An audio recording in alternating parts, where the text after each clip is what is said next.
Everybody ready? Today I am announcing additional charges against the man that terrorized our citizens.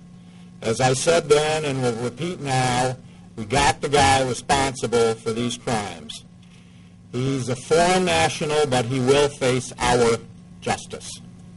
My goal remains the same as it was when I last saw you, and that is we will convict him, we will lock him up for the rest of his life. His victims deserve nothing less. I'm going to outline the charges for you this morning and then give you a brief synopsis of each of the crimes that we are charging this morning. First, we have an assault with intent to murder case that we have charged the defendant with. The victim is Bill Fisher. The crime occurred on or about June 26th of 2010, and I will give you these in chronological order. This crime occurred in the 1900 block of West Pearson Road. Police dispatched to the scene and find the victim in front of an address holding his stomach. The victim says he was walking, and the suspect approached in the green SUV that we have talked about before and asked for help with his vehicle. As the victim approached to help, the suspect pulled out a knife and stabbed him in the stomach. The suspect then gets in his vehicle and drives away. The victim calls 911 from his cell phone. The Michigan State Police Task Force interviewed the victim, and the victim was able to give a more complete description of the SUV as a green Blazer. The next charge is another assault with intent to murder. The victim is Thomas Booker. This is the Genesee Township case. This is the only case this morning that is not a City of Flint case. This occurred on July 19th, 2010 at Saginaw and Julia.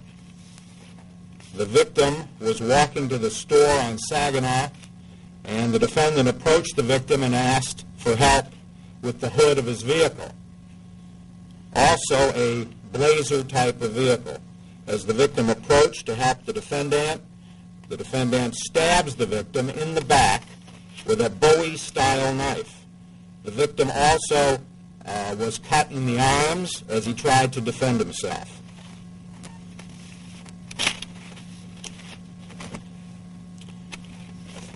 Next is another assault with intent to murder case. Our victim in this case is Devon Rawls. This occurred July 28th, 2010 at Cook and Leaf. A four-door green over beige Trailblazer drives up to the victim who's on foot, and defendant gets out of the vehicle and asks for directions to a liquor store. Defendant then stabs the victim in the left side with a roundhouse motion and struggles a moment with him and is cut in the palm as well. The knife is described as a large hunting-style knife.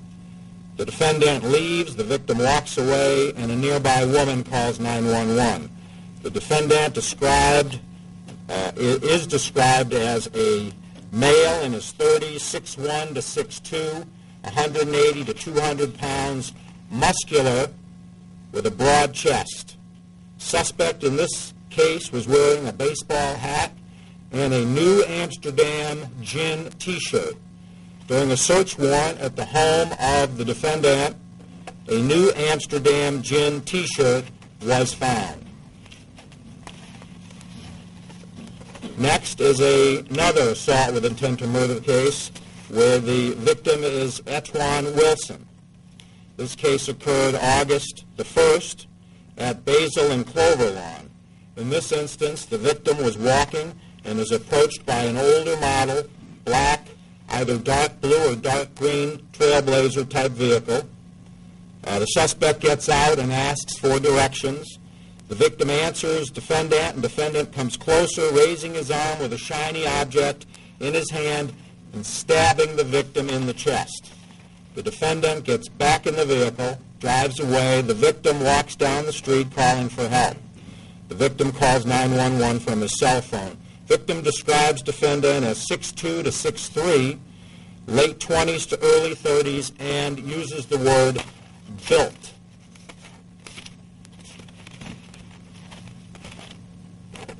finally, this morning, our last charge is the homicide case where the victim is Arnold Miner. This occurred on August 2nd of 2010 in the 2100 block of South Saginaw Street. The police discover Mr. Miner's body lying in the street. Mr. Miner has 2 stab wounds to his chest and to his stomach.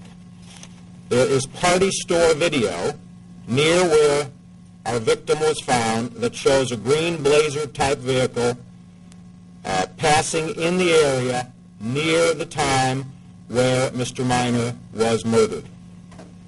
The victim's DNA profile obtained from the green Chevy Blazer that police determined suspect had been driving during this time.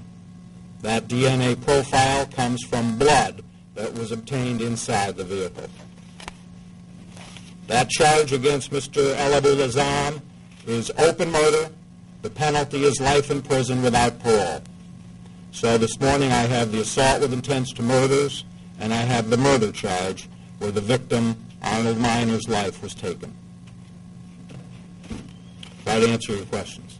How difficult is it going to be to put all of this together and work with so many different cases? Well, every single case that we ever have is a challenge.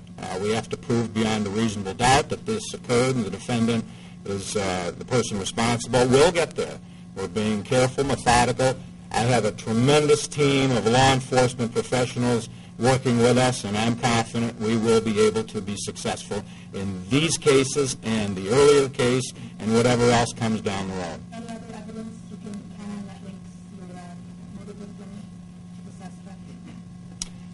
At this time, that's all the evidence that I'm going to talk about. But it's enough for me to have probable cause and for me to be extremely confident that we will win these cases.